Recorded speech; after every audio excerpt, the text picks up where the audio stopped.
Nice to see y'all again. Let's talk wood wedges, aka gluts. The definition for glut in Knight's American Mechanical Dictionary is as follows: a wooden wedge used as a quoin, a chock in splitting timber, or as a fulcrum to a lever. Everything in woodworking is a wedge, from chisels to plane irons, even saws. Today I'm going to speak more specifically about splitting wedges though. There is no known date for when wedges were first used, and that's probably because they have always been used. The uses for wedges are numerous. They are a simple but ingenious machine. Here's how they work. When you apply force to the thick end of a wedge, it transfers outward. The output is multiplied. If you are using a wedge that is 2 inches wide at the top, 12 inches in length, and you apply say 120 pounds of force or output, the mechanical advantage is 6, which translates to 720 pounds of force or output to each side. A wedge that is thicker, say 3 inches, and still 12 inches long, with the same force, the mechanical advantage decreases to 4, or 480 pounds to each side. To gain the same mechanical advantage as the thinner wedge, it needs to be 6 inches longer than its counterpart. The thinner the wedge, the less force you have to use because it has a higher output of force.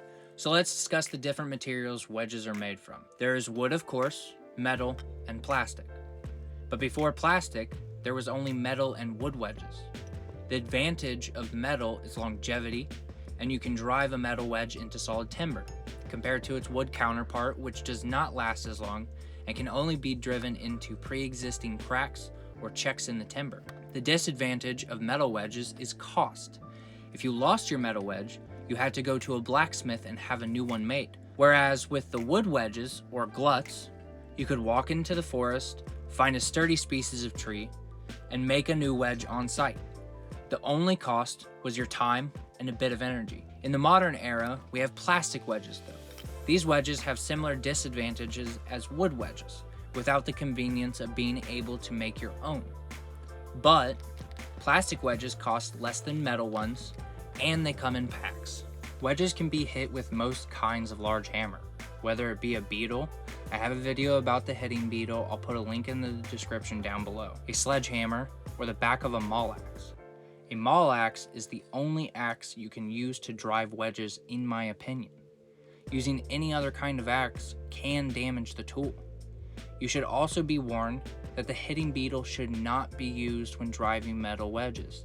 It will not hold up. When you are using a metal hammer on metal wedges, it causes mushrooming. The metal deforms, creating a mushroom top to the wedge, thus the name.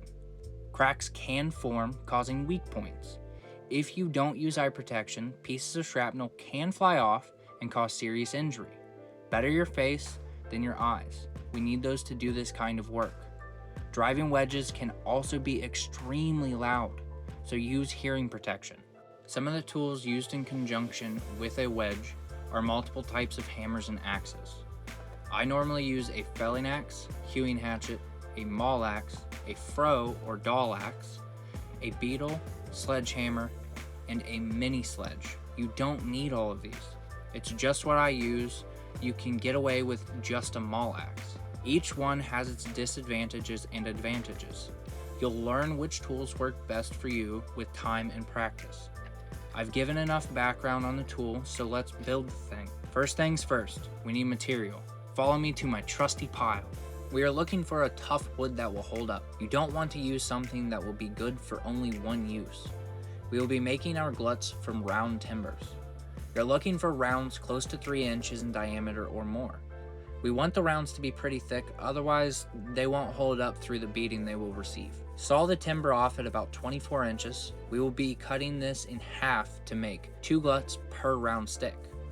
Referencing back to the Young Farmer's Manual, S. Edwards Todd says, if made when the timber is green, they will check less, and it is not half the work to make them that it would be to make them after they are seasoned. He also says that if the gluts are green when used, they will last a quarter of the time as seasoned gluts. So we want to rough the gluts out and then leave them to dry. However, I will be using green gluts for the time being, but I will make extras to let season for when these finally fail. Most of the time, gluts are shaped only with an axe, leaving an uneven taper and rough surface. which will require more than twice as many blows to drive than if it were true and smooth. The Young Farmer's Manual instructs us to use the axe only in roughing out the shape to no less than 1/2 inch on the thinner edge and 3/4 of an inch on larger gluts. If the thinner edge of a glut is reduced in making it to a feather's edge, it is liable to split and splinter when it is driven. We will be making ours with a 1/2 inch edge. Then move to the bench and vise with a plane to true and smooth the faces. You don't need to be perfect with this. Do your best at eyeballing it. You only build a keen eye for detail when you practice. It is better to practice on an implement that you will be defacing than on a piece of fine furniture. Lastly, to the shaving horse, to round the corners of the head and the thin edge with a draw knife or spoke shave. Now to find a log. Look for a log that is good for firewood or furniture components. Try finding logs that are ring porous at first. They will split easily, while diffuse porous woods take more experience and will resist splitting. You'll want to look at the end grain. You're looking for a crack that has occurred naturally. The crack is telling you, I want to split here. Scribe a line the full diameter of the log along this crack with a metal wedge or an axe. This will help guide the crack in the direction you want it to go. With firewood, just drive the wedge into the crack. You don't need to be as precise, then add another wedge to finish the split if it's a thick boy. As for logs for furniture components, when the log has been scribed, set the tip of the wedge into the top rim of the log at an angle. If you try to drive it in head on, the wedge will rebound. Your starting wedge should taper evenly through its length.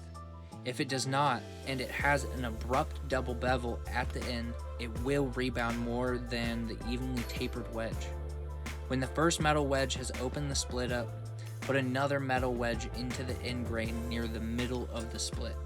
In tandem, drive the two wedges until you are able to fit one of the gluts in at the top. Remember, the metal wedge should be struck with the metal hammer.